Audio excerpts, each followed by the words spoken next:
Hello, everyone. Welcome back to episode 5 of the Two Minds, One podcast. Today, we're going to be talking about some stuff Raymond was telling me about. Yes, so as I was saying, I'll bring it up. This came to mind as I was talking to a gentleman who's in the transportation business in parks here at my yard, right? He owes money to IRS, and so we were talking about it. It kind of seemed strange to me because he's literally an owner-operator, what you call. So he just has his truck and his trailer, right? He's not huge. He doesn't have many drivers or many trucks, but he's owing. I was wondering why. He was like, "Are you incorporated?" He's like, "No, I'm sole prop." So he's sole prop. I'm like, man, so many. And this gentleman is 63 years old.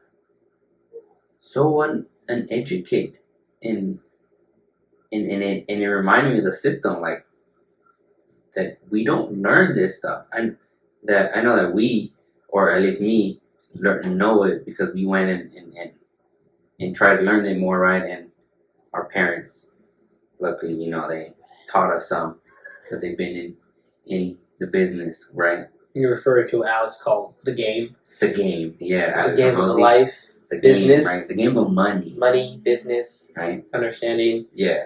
So financial. But then that led into like other finance stuff, right? Like his taxes, his truck, his like money. And he mentioned something because he was a sole breadwinner for his house, right? We were talking about how our parents paid for your birth out of pocket, right? Back in '97. And I mentioned it was a bit easier then than it is now. And he was like, he looked at me. He said, "I don't think so." He goes, it was still hard work. I said, and then I corrected myself. I don't mean to say it wasn't difficult to be able to do that, right? I understand that my father worked really hard and my mother to be able to pay for the birth, the hospital bill, out of pocket, no insurance, right? I 100% understand that. And so, but then I went to explain to him about inflation. Okay. Right? I said, it's a lot harder now because of inflation. The value of the dollar has decreased in comparison to what it was back then. Okay. Can I pause you right there for a second, though? Yeah. Inflation isn't this new magical thing that just started happening this year or 10 years ago or in 1990 or 1997.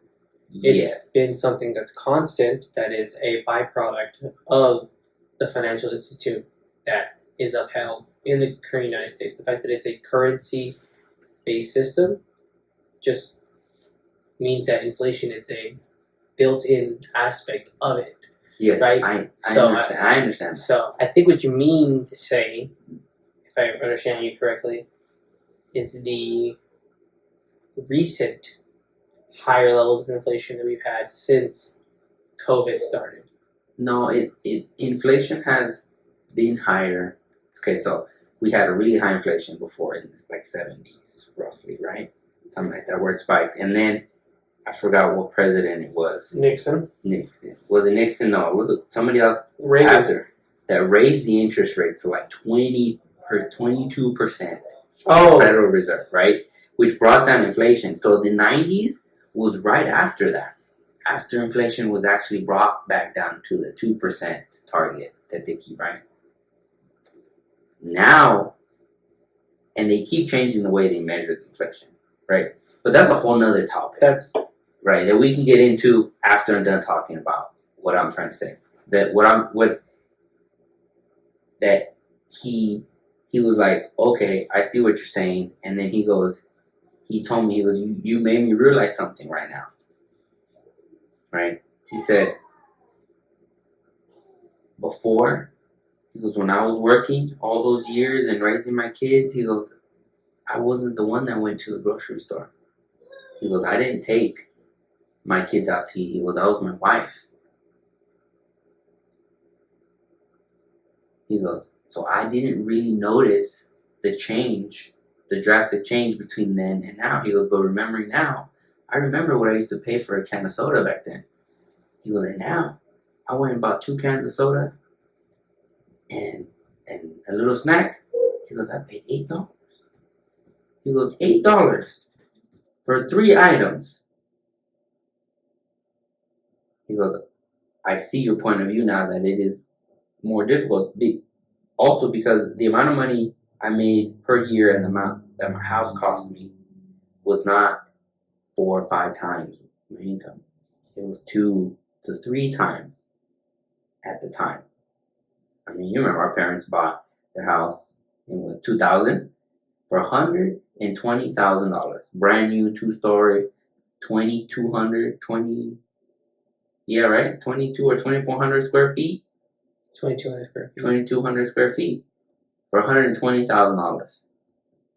And at the time, Mom was making like $150K a year, plus Dad's whatever he was making, like $100K, because he had his own truck at the time. How much did you say she was making? Right, like $50K. It was like $45 to $50K at the clinic. She's making somewhere like 55. Yeah, 60. something like that. See, I even went lower. She was making So like $28. Yeah, so the house 90 was only slightly 2 years, a little bit over 2 years of her annual income cost. But nowadays, your home price, the average home price here is like $350K, California.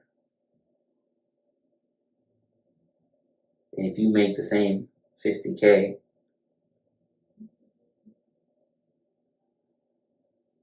you're looking at 6-7 times your annual income. Right? And so that led him to realize what I was talking about, which led into a bunch of other topics about how he lost a house and some other things. But it amazed me that his financial knowledge and awareness wasn't what you think it'd be, because he did make a decent money when he was younger, right? He raised 4 kids and his wife, and he only worked.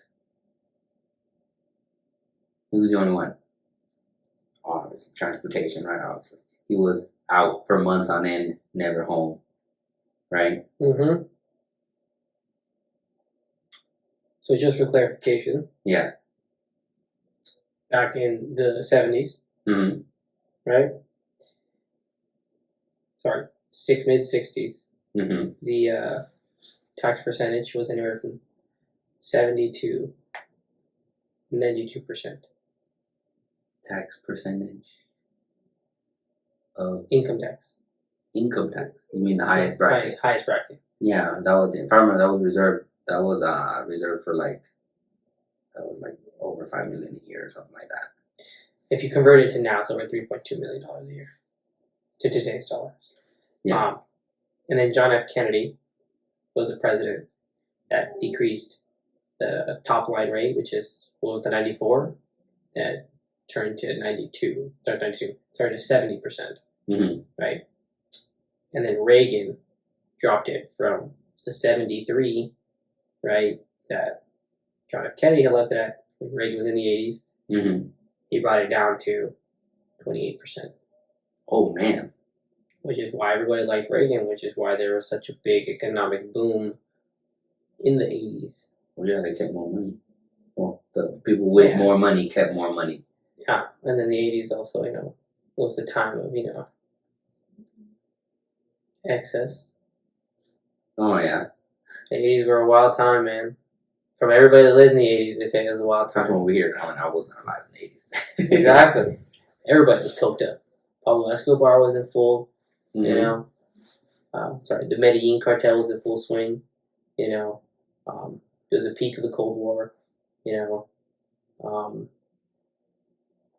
the Mexican cartel was up and running, sending, weed into, California through Arizona and Texas. So Oh yeah, the cocaine was big too in the 80s, right? It was huge. that's when cocaine was the biggest. Yeah. The Medellin cartel, that Colombian coke. Yeah. But neither here nor there.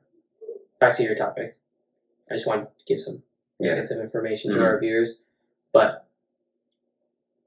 yeah, I understand what you're saying. It's very evident that a lot of lower income, blue collar workers don't really understand the financial institution or don't The really game of money. Yeah, don't really understand the implications of the Fed printing a bunch of dollars as a relief act. What that means in the grand scheme of things, or what it means that the U.S. debt ceiling has just been raised, right? Uncapped, by the way, until 2025. Till 2025, which is just them procrastinating until after the 2024 presidential election so they can deliberate on it for a whole year, right? Which will, the amount of debt the United States has accrued and the way the United States government manages its money is an unsustainable cycle. I know me and you have discussed it plenty of times in the past. Oh man. How the fact that we are, as a country, a terrible, terrible entity of managing money, because every year after year, we spend more money than we accrue, which is hilarious, and the ball keeps getting kicked down.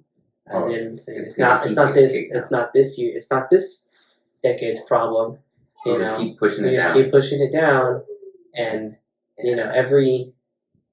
for those of you out there, the United States, like a lot of modern countries, works off of a currency system, meaning that its monies has value because we all believe it has value, right? It's not backed by anything. It's not backed by anything other than the fact that we all unanimously agree upon that it has a value. So its value is essentially generated out of thin air. It's the same as if you and a group of friends invented your own form of currency.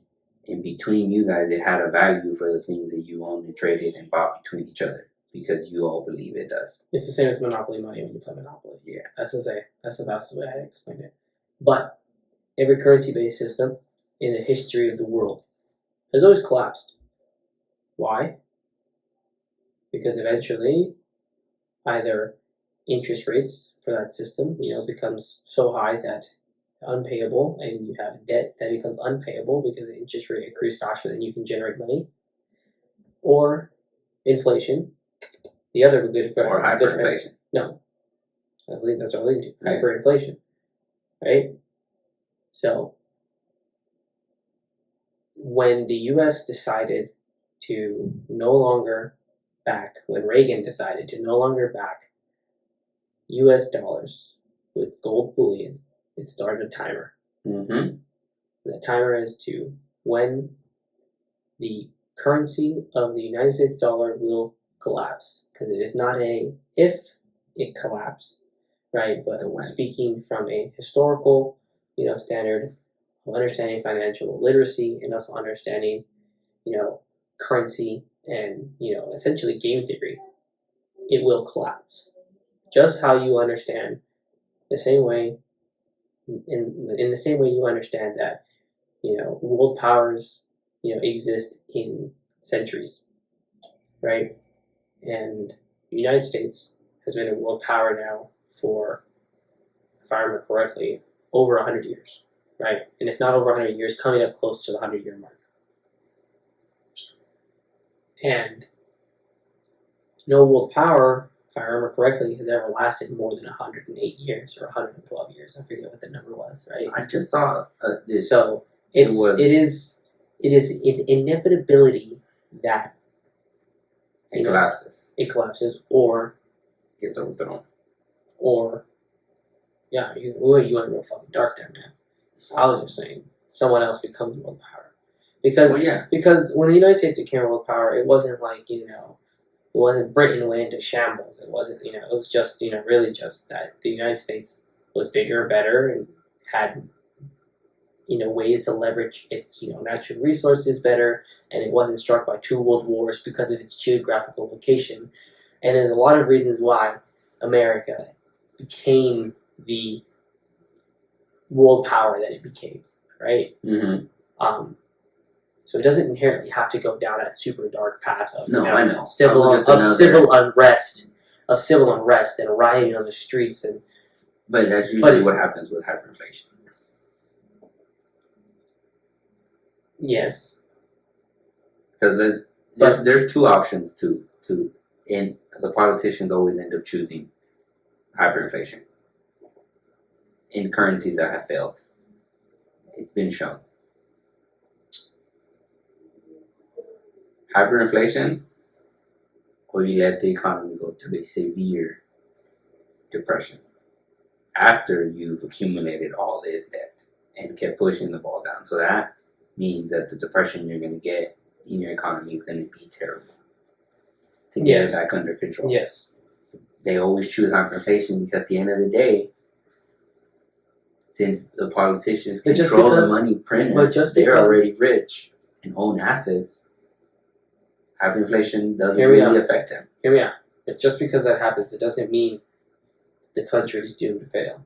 No, I'm not saying it is. Okay, because, I can give you another very successful country right now that went through two severe hyperinflations, and lo and behold, guess what? It still makes some of people's favorite cars. Talking about Germany? Yes. Yeah, but what happened after that? After both of those times, it went through hell. It went through hell. So, but as a nation, right, it still exists. It's still here. No, I would say it's still a relatively powerful nation. It still holds, sway and, right? What about the Dutch? They're the longest democracy. Yeah, well, the Dutch are built different. The Dutch have a really unique way of life, and their idea, the way they formulate money and generational wealth, right? I would argue that the Dutch are the original businessmen, man. Here's a fun fact. Did you know Wall Street was started by the Dutch? Yeah. The Indian trading, the oldest trading. The Indian Trading Company? The Indian Trading Company still exists. To this day. From pirates' time, boats. Speaking of pirates and boats, fun fact, there was no actual pirates in the sense of Pirates of the Caribbean. Sorry to break your guys' bubble, guys. I know it's a great movie. Highly recommend you watch it if you haven't seen it. Specifically the first one, Curse of the Black Pearl. But there were no pirates like that. There was no pirates like Peter Pan. Pirates were just, disgruntled, essentially, shipping employees that decided to steal stuff or commandeer a ship. And live on the ocean. And steal stuff from other people on the ocean. Mm-hmm. Right? The actual definition of pirates. Yeah. Just how, fun fact also, cowboys. Everybody's fantasization with cowboys, Jesse James Kidd, fastest draw in the West. Sorry to burst your bubble, none of that's real either. Cowboys, a majority of cowboys were just cattle ranchers with the 6 revolver shooter, that they had to defend themselves from bandits. So we love to fantasize, romanticize things, right? Makes it better, man. It does. You take artistic liberty when it comes to stories. Yeah, that's what makes it entertaining. That's what makes millions of dollars at the box office. Entertainment industry. But yeah, one of the oldest industries. Fun fact. Yeah. No, like you mentioned the way the Dutch do wealth in Dutch country. The only way, basically, right now, to build wealth is through generational wealth because they are taxed like no tomorrow. Yeah, they're heavily taxed. I believe their tax rate is in the 60 or 70%. Yes. So it says the only way to build wealth is through generational wealth. And so in that form, the Indian Trading Company. I have the numbers for you here. Mm-hmm. So individual tax rate is 37%, right? Mm-hmm. and that's like the baseline. And the top line is 49.5%, right? Tax bracket. Tax bracket. In the Indian trade, the family that started the Indian Trading Company is the wealthiest family but they keep it through generation, and they keep building it that way. Yeah, so do the wealthiest families here in the United States. The Rockefellers. Yeah, but they do more it, rich families have lost their wealth through generation than the Dutch. families. Yes. Because the way families do it here in the United States, it's really, for lack of a better term, loophole-y, right? Yeah, It's really smart in a way, but it's used through a lot of really unique niche specific scenarios, right? Like, for example, when, if they're a very, very wealthy person, you have a son or a daughter, you instantly open up a life insurance policy for them, right? And then you instantly add it into your trust fund, right? And the trust fund is To the trust. Yeah. The trust is a separate entity than yourself, so you can. Your trust owns everything. The trust is the recipient of the life insurance money, right? Mhm. But they have special life insurances that are literal insurances for life. So whole life. A whole life. It's a special kind of whole life, where they even let you borrow. You get to borrow Against the policy. So if Mhm. you have a $200 million whole life insurance, you can borrow against that, right? At whatever return percentage you want, at whatever payment rate you want, whatever time scale you want against a life insurance company. Why? Because the life insurance company is going to pay that out at the end when you die, anyways. They'll just subtract what you took. But the way they get through it is you get to essentially borrow money for free, and then use that money to live your lavish lifestyle, and or invest it and get a larger return, right? Which then gets put into the trust, which then can diversify itself even more and purchase more assets to keep the generational wealth going. Yeah. Where it's a lot of steps, it's a lot of work. Yeah, I don't know all the steps. I don't know the gist of it. But that's the inherent gist of it, of how the rich, the mega wealthy stay mega wealthy generationally. In the United States, but in the Dutch it's different. Yeah, they literally have to pass the wealth down from one generation in the form of assets, housing, and then the new generation has to build upon it more. Yeah, so it's like a long-term compounded interest, Mm-hmm. which in turn then means you have to teach your children or your successors How to play the money game properly. But in a society that gets taxed significantly higher. But it comes down to the saying, quick money leaves quickly. Fast money was like the same. Right? Easy money. Easy spent. Something like that. Yeah. The gist in hard-earned money stays. This is true. And you have to work for it. Mm-hmm. It's probably also a cultural thing, the way they view money and building it over there versus here. Here, in one generation, you can become a billion, multi-billion, and build generational wealth. Yeah, but when it's done that way, the statistics show that within 3 or 4 generations, the wealth is gone. Yeah, because it came quickly. In because terms in the way it came. Because it came in one generation. Yeah. Or one lifespan. Yeah. Yeah. Which I find to be more interesting of a problem, not of money, of education, but and values. Education of how people, teach their children what they think is good, or teach, their successors, right? You know, some. I feel, I look at it in a sense.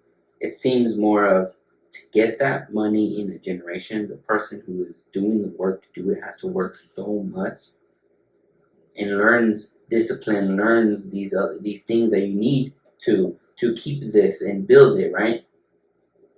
That they're not home nor have the time to then teach it to their children. Oh, I don't know if I agree with that Because for they've every had case. to work so much. Maybe nowadays not so much because now you have the internet and there's ways to make a lot. Boats of money will still be home, right? Yes. Having a presence, right? Okay, hear me out. Hear me out, though. I feel like at that point, though, it isn't about a. So let's be honest. Let's be honest. After, I'd say anywhere from 20 million, any extra millions on top of that isn't going to change your life. In a sense. Okay, so let's be real. I don't know. Alex Hormozy said it does. No, he didn't. He said after 20 million, you know, you have enough to essentially buy back all your time and contemplate, you know, okay, cool. I've checked that box off. What do I actually want to do with my life? Right? And if the answer is make more money, cool. Keep going to make more money. Right? Mm-hmm. But I think a lot of the people that hyper focus or hyper fixate on, you know, becoming billionaires, right? Mm-hmm. Well, that's fine. Cool for them. A lot of times you're right. They do have to work very hard. They do work many hours a day, right? Oh, yes. But they do that because they choose to, not because they have to. So it's more of a decision from the parent. Yes, but right? You're twisting the way I said have to. What I meant have to in the sense is have to keep that, to earn that kind of money. See, I view You know it. what I mean? I view it. In an actual choice, you're right. They don't have to. I view it as in a short-term versus long-term game. Mm-hmm. Right? I know Alex Hormozy loves to talk about this. Mm-hmm. Loves to talk about you need to stop applying finite game rules to the infinite game. Mm-hmm. You know, the infinite game being life. Yeah. Right?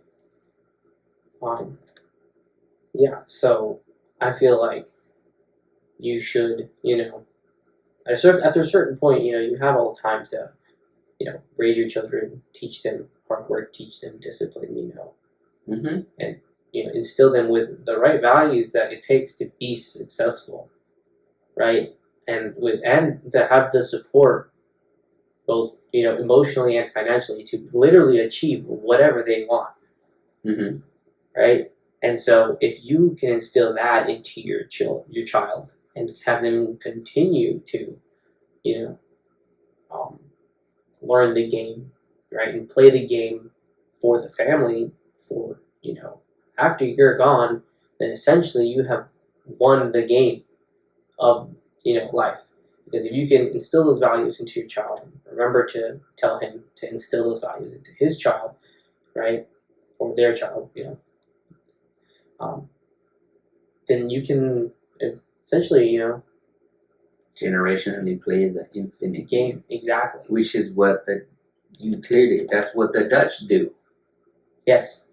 So what we're saying is, it's not I don't think it's a.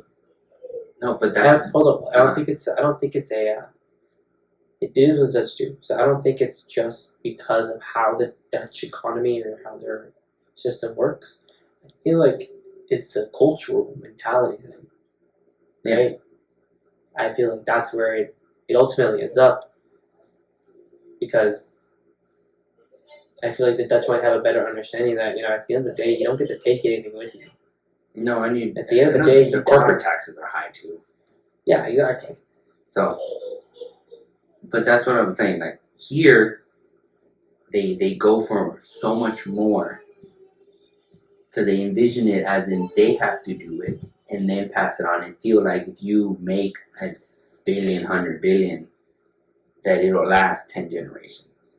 That you've set them but you didn't have the time to teach them. How to I do feel like it. ultimately it It's just comes down to the same adage it's always been since the dawn of time. You give a man a fish, you feed him for a day. mhm. You teach a man to fish, you feed him for a lifetime. Yeah. Right? And they're focusing too much on giving the fish to their children teaching them how to fish. rather than teaching them. Yeah. You know, or poor dad talks about this. His rich dad, which was his friend's dad, right, was really good with money. And instead of building the empire or his business to billions, what he focused on was teaching his son and the author of Rich Dad Poor Dad the game of money, the infinite game. And then entrusted that his son would then reach higher heights and do a generational building block. Right? They talk about it in the book. It's actually really cool. Yeah. Yeah.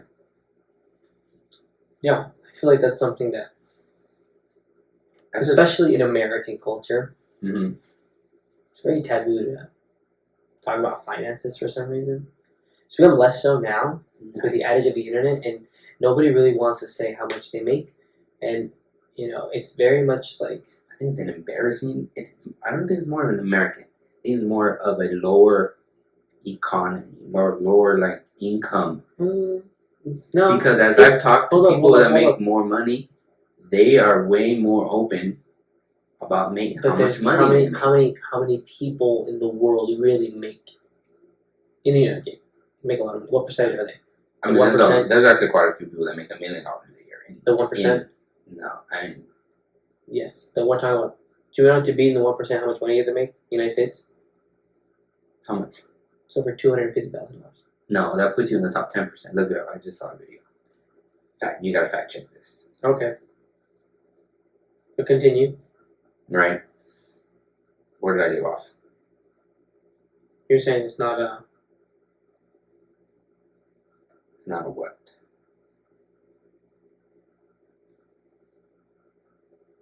Generational wealth. You're saying it's not a cultural thing. You're saying it's not. You're saying it's a lower income thing. It's a lower income thing in America. To feel taboo to talk about your finances, but that might be more of a Okay, here you go. Cultural immigrant thing. Barely. Okay. You were wrong though too. I didn't say I was right, but sure you did. Okay. But I said 250. Yeah. And you said that put you in the top 10%. Yeah. Basically makes you 600K, puts you in the top 1%. 600K. 600K plus. A year. Yeah. Puts you in the top 1%. Top 1%. Yeah. Right. So the 250 probably does put you in the top 10%. Yeah. The people that I've talked to that are in the 500K and above, they talk about it more openly. Yeah, but we're talking about 1%, man. Okay. Right? So you're telling me it's not a cultural thing? No. It has to be. Okay, we're Mexican. And in the Mexican culture, not in American culture, in the Mexican culture, it's taboo to talk about your money in your household. Why? May not have been in our family specifically because the way our parents are slightly different than your average Mexican parent in that sense, right? But how many times have they told us, don't ask your uncle how much they make. Don't ask these family members when we were younger. You see what I'm saying? Yes. And I know people now that make $250 a year that openly talk about how much they make. Yes. They are more money educated. They're more money educated. Which ultimately comes back down to the same thing we talked about at the beginning. Education of money. Education of money, which ends up being a cultural thing. In any... It's really a cultural thing. What do you mean by that? This is what I mean. You grow up Hispanic, if you grow up immigrant, any not even immigrant, you can grow up just any minority. There we go. Any minority. Your parents are more likely, statistically speaking, likely not to talk to you about money, right? Likely not to educate you on money. Likely not to educate you on debt. Probably tell you that credit cards are bad. Probably tell you that all debt is bad. Probably tell you that you need to find yourself a good job. right? Good house, and basic stuff, right? Mm-hmm. However, when you talk to other families that are not minorities, right, it's a lot more open-ended, right, and open-minded in the sense of like, yeah, you need to, you turn 18, you need to get a credit card, you need to start building your credit. Your credit's important, because it's a tool, right, to to build, into the future to accomplish things. You want to buy a house, you want to buy a car, right, Mm-hmm. and things of that nature, right, and they're more money conscientious, right. That's what I mean by a cultural thing.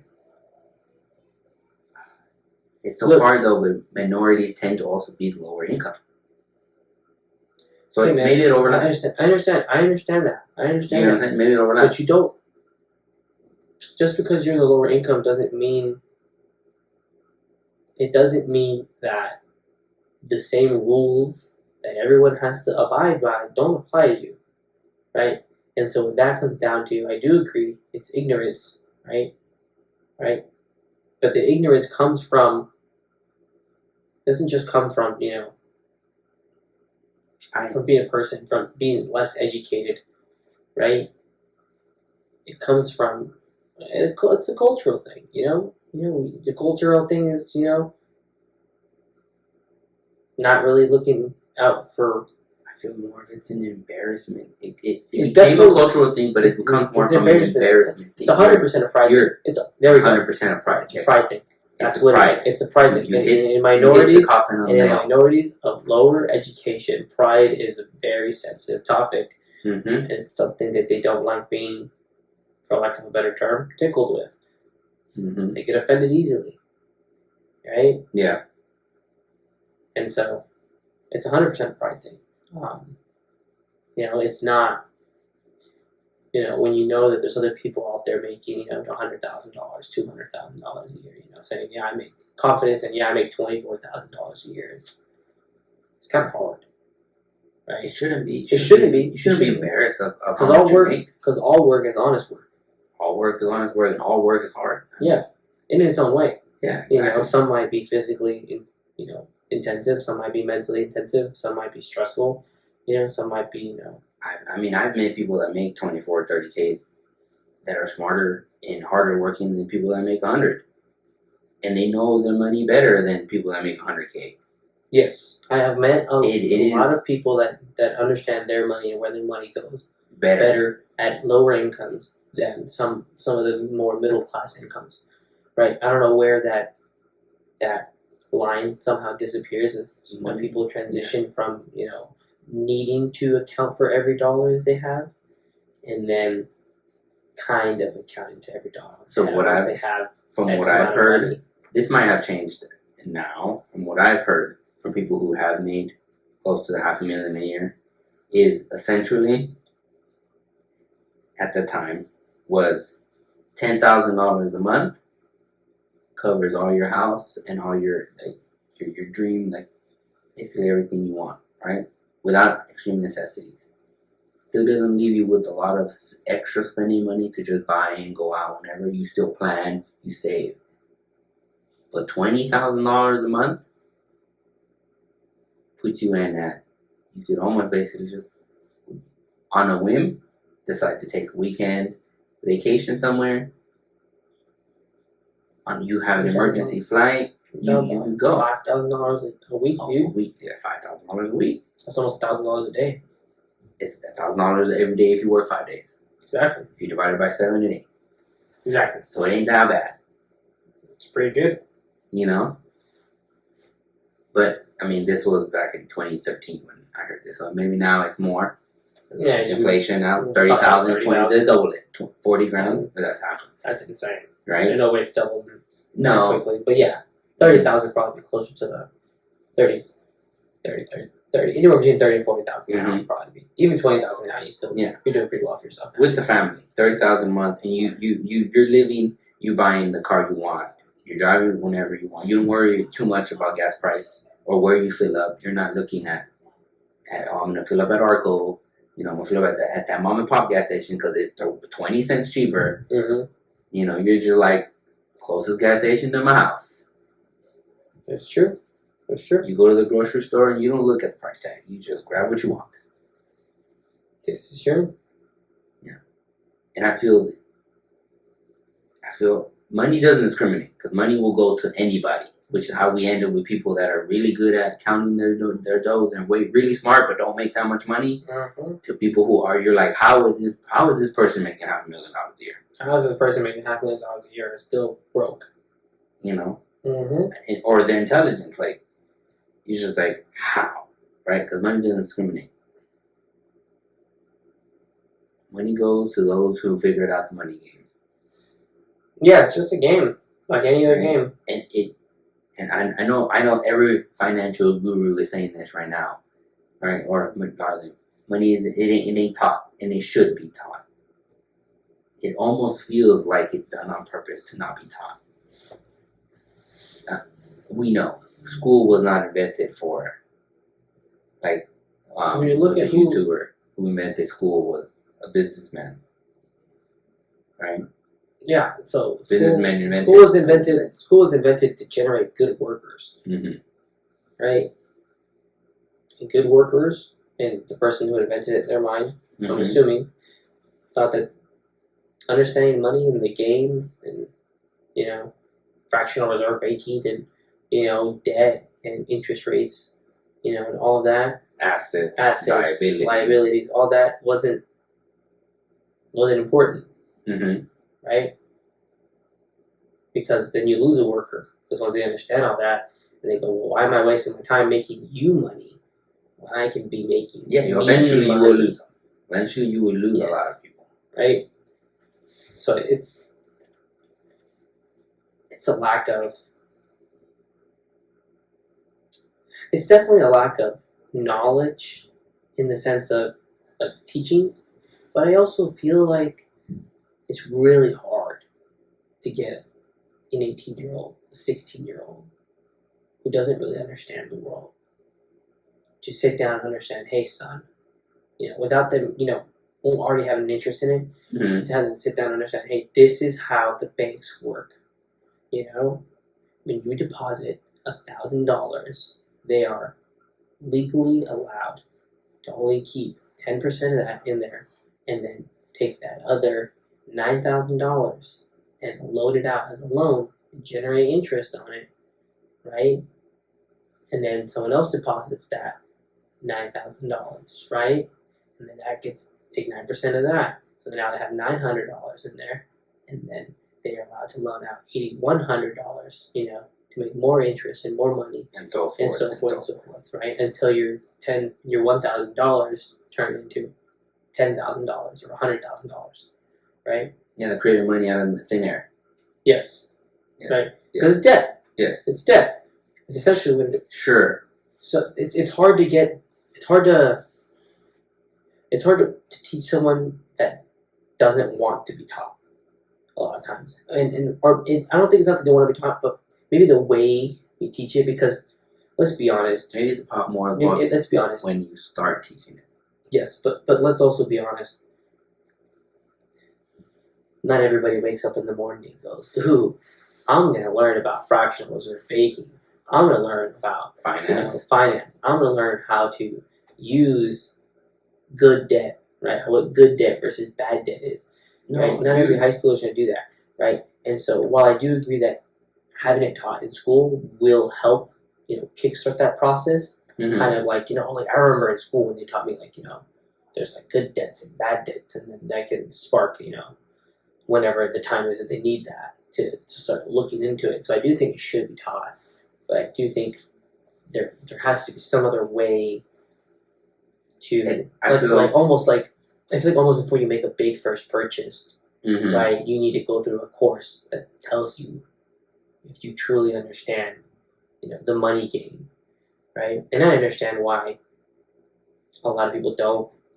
It's hard to do it. It's hard to understand. It's hard to understand it and do research.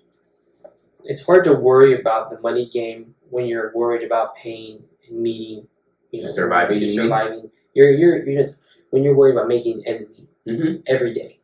It's hard to worry about the future, good day, bad day. That stuff becomes insignificant in your mind, Yeah. right? Which is understandable, but it's definitely the short-term solution to a long-term problem, Yeah. right? So I agree. just how most people say, knowledge is power. And Learning about finances in general is important, which is why it's become a larger talking point now, especially on the internet. yeah, it has.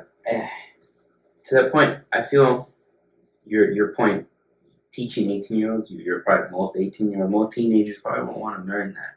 They're just hooked up on hormones, man. But if you're trying to teach them that at that point, I feel it's a little too late. You should find creative ways to teach them that when they're younger. Start younger as they grow. But I was saying, how would a parent teach that if they didn't learn it correct? Exactly. Like our parents, right? Exactly. Our immigrant parents aren't. If it's not taught in school, even starting at a young age, if they started it in elementary school at the beginning, and in a simpler way. I feel like that's too young. I feel like if you can start it in middle school and in high school, at least in America, you're allowed to buy snacks at lunch and buy your lunch, which means you're already making transactions with money. Mm-hmm. Meaning, you're old enough to understand. The school should have currency for you to buy those snacks. That's what I'm saying. But that could also be taught in elementary. Maybe not at the very beginning, but at some grade in elementary school. In the simple format of just spending, buying things for what they're worth, right? Or spending your money in ways that you shouldn't spend it. Right? Having options. But how do you have real repercussions for scenarios like that? I mean, if you want me to think of a whole... We're not going to think of a system right now. An example could be... But I'm just saying, that's something that needs to be addressed. An example in the real world... That just thought to me right now, an example. Somebody might not have done their homework on time, or they didn't get to finish their test, or they needed extra time on their test, right? They could pay a fee, like in the real world, to get extra time on that test, on that set, or to turn in that homework. But if they spend all their food, all their money on snacks and stuff that didn't matter, they wouldn't have that money. Okay. See, that's an example. I like that. I like that example. Right. But there's also holes in that example. Yeah. And then now we're getting to, well, is each child being treated fair? Because if everybody, had 30 minutes to do their test or quiz or whatever, but Johnny saved up his money. He's got 10 racks. He's going to use all 10 of the racks to get an extra 30 minutes. No, it's not fair, but life isn't fair. Yes. And it's easier to learn that at an early age than to figure that out when you're a 30-year-old Yes, thinking life is fair, and money should be, but it's not. Okay, but do you think an elementary school student should be learning that in elementary school? I feel like that's something you learn. I feel like you let them be a kid through elementary school. I mean, you do learn in elementary school in other ways. Yeah, but that's a very in your face. Yeah, but that's a worse way.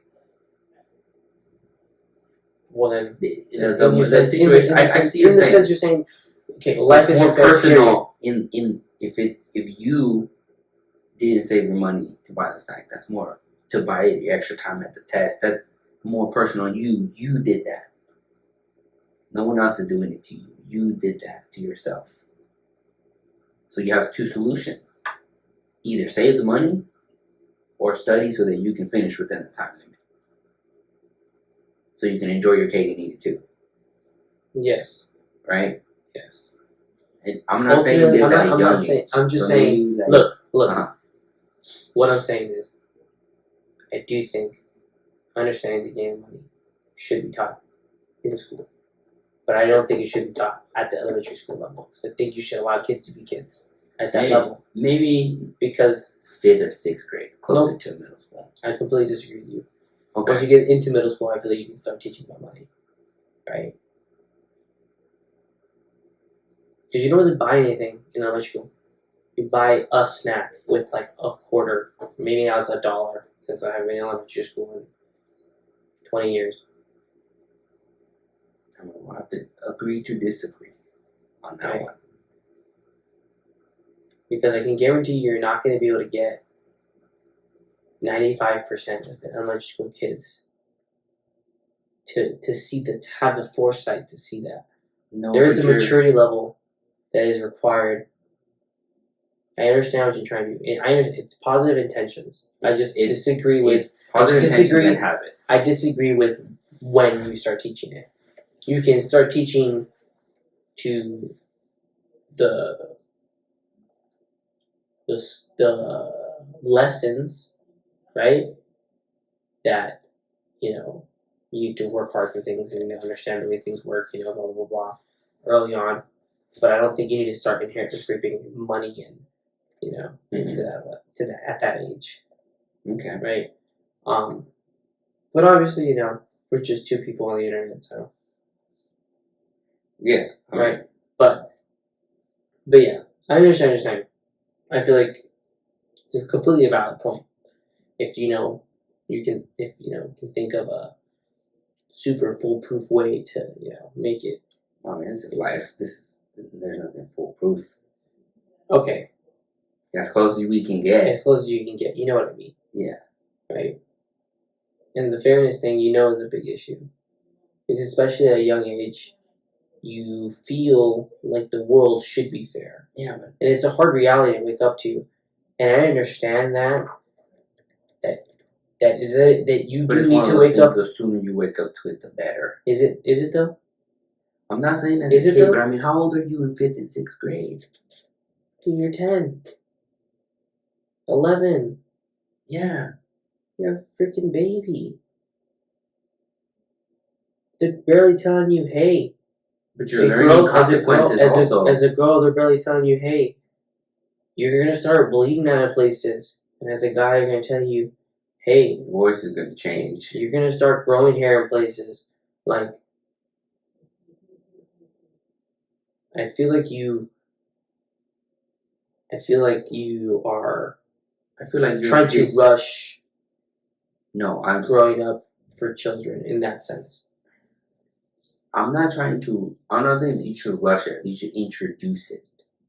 Yes. It's more of a sense like I an early introduction. I agree with your early introduction. I disagree with your stance on life's hard. Freaking deal with it. I didn't say like I didn't say It's treat them unfair. like that. It is unfair, and if they learn a little bit of unfairness, a little bit, not to the extreme that you witness but you as agree- an adult. But you agree that they already learned unfairness with just children being children, not being picked to play a game, being ostracized, you know, True. being bullied, things of that nature, right? Adding another, albeit important, thing to learn, right, is a lot. And ultimately, you know, I feel like that childlike innocence and feeling that anything's possible for a child should be, you know, held on for as long as possible, right? I mean, Even if it's believing anything is possible is something that you should hold on your entire life. Okay, let me rephrase that then. I'm saying what I believe. I agree, but let me rephrase that then to be more clear. To have that Innocence. innocence Yeah, in a world where everyone and everything is trying to steal that innocence from you, I feel like protecting that is important. Right? And as a father, I think you can agree with that. That you wouldn't want, you know, someone to rob your son of their innocence earlier than necessary. No, Because you're there right. are consequences of yes, you know, as a person, as an adult, someone who learns the hard stuff in life earlier, they are a quote unquote usually more well put together adult because they're hardened and they've been through hard stuff. But it doesn't mean that they're a healthy person. It definitely means that there was hard stuff that happened in their life. I'm not talking about putting them through drama. No, I know. but in that topic that we're talking about right now, which is, I don't think it. Yes, you don't take away their innocence in the sense of you let them play their games, their imagination. You don't, and other innocence like making them work and but turning it into a game, which is what it is, but a game for them to understand is more of what I'm talking about. In the sense of teaching something through a game they don't know that they're going to need later until they become an adult and realize, wow, this is just like this game I played. Maybe it was done like that on purpose. Yeah, that is more of what I am talking about. Yes. Because in that sense, it doesn't take away from the innocence. It makes it a fun game. You know what I mean? Yeah. Yeah. But it gets really complicated really quickly because of the unfairness that we brought up. You're right. Right. It's not as easy cut and dry. No, but which is why it was just an example. Like yeah. I know. We took it to its logical conclusion. We took it further. Yeah, we did. But like I said, I feel like it's definitely something that needs to be taught sooner rather than later. Mm-hmm. But I don't think children of elementary school age are ready enough to start understanding that. Because there's a lot of realizations that come with understanding the way the money system works, mm-hmm. right? And for some people, right, gets them excited. For some people, it terrifies them. It frustrates them. It makes them angry. They feel deceived. They feel lied to, right? Where does that all come from? Where does that stem? Well, it stems from the belief that they think that life should be fair. Mm-hmm. Like we said, ultimately life isn't fair. Mm-hmm. And comma, that's okay, as Alex Hormozi likes to say. That's okay. That's okay. Just how life isn't fair for me, it isn't fair for little Ethiopian kids that are starving right now. It isn't fair for anybody. It isn't fair for anybody. Nobody decides what country they're born in, what time they're born in, to what parents they're born to, but to what hand they're dealt.